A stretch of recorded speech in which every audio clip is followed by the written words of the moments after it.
Ito ay Pi Network, matagal na 'to.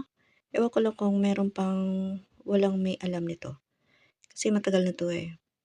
Then ito dito is, gagawin mo lang naman is magma-mine every 12 hours, ayan. Sa mga, wala pa nito puwede mong i-consider i-download ang Pi Network.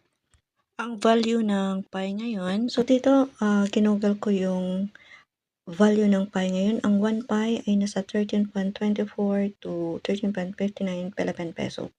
So 1 Pi lang 'yan. Alam naman natin na yung mga token or crypto ay hindi nag-i-stay sa gano'ng, value, okay? Minsan bumubulusok, minsan bumababa. So ayan dito, need mo lang mag-mine siya. Kapag nag-stop may arrow 'yan dito. 'Pag nag-stop na siya, makikita mo dito yung arrow na gumagalaw. So, dapat pindutin mo lang yun para mag-start ulit siya mag-mine, ayan.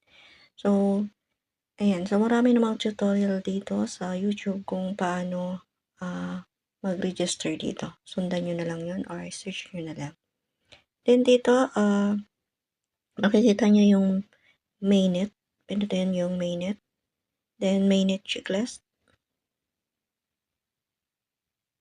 Then dito, green na siya kasi complete na siya.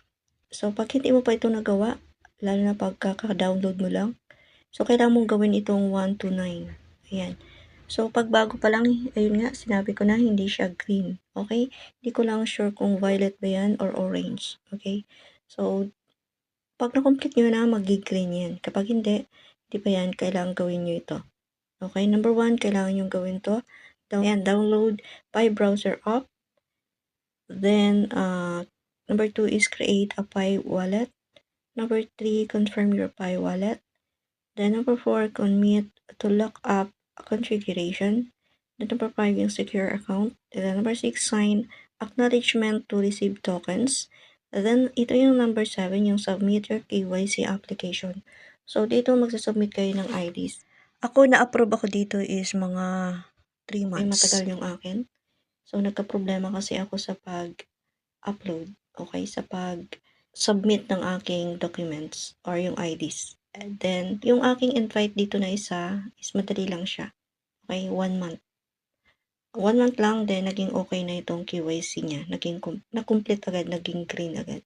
Then, habang nag-aantay ka dyan sa KYC, pwede mo nang gawin itong dito sa migrate to mainnet. Ito naman kapag nahirapan ka dito, may nahirapan ka sumunod sa hinihingi sa'yo, mayroon namang tutorial, so search mo na lang dito sa YouTube. Then, actually madali lang naman, ako naman is wala akong sinundan nung ginawa ko ito. Then, ayan, habang nag-aantay ng KYC na ma-complete, so nag-i-start ka na dito nagma-mine, ayan. So, every 12 hours yan. So, nagma-mine ka habang hindi ka pa approve sa KYC, okay lang naman yan. So, yung KYC naman is para makapag-withdraw tayo dito. Ayan. Habang nag-aantay ka ng ma-approve yung KYC, ay nag-i-start ka na nagma-mine dito. So, ito is hindi scam kasi wala naman tayong ilalabas na pera. Then, about naman sa pag-withdraw, maraming tutorial kung paano siya withdrawin. Then, ako naman is gagawa din ako kapag mag-withdraw ako. Ayan. Gagawa ako ng video para naman sa pag-withdraw dito. Ayan. Sa ngayon is mababa yung value ng Pi. So, wait lang natin na tataas ito. Ang gawin lang natin is magma-mine lang tayo dito. Ayan. Sa mga wala pa at gusto na i-download ito sa phone nila, maglagay na lang ako ng link dyan sa comment section. Ayan. Kapag gusto nyong gamitin. Ayan po.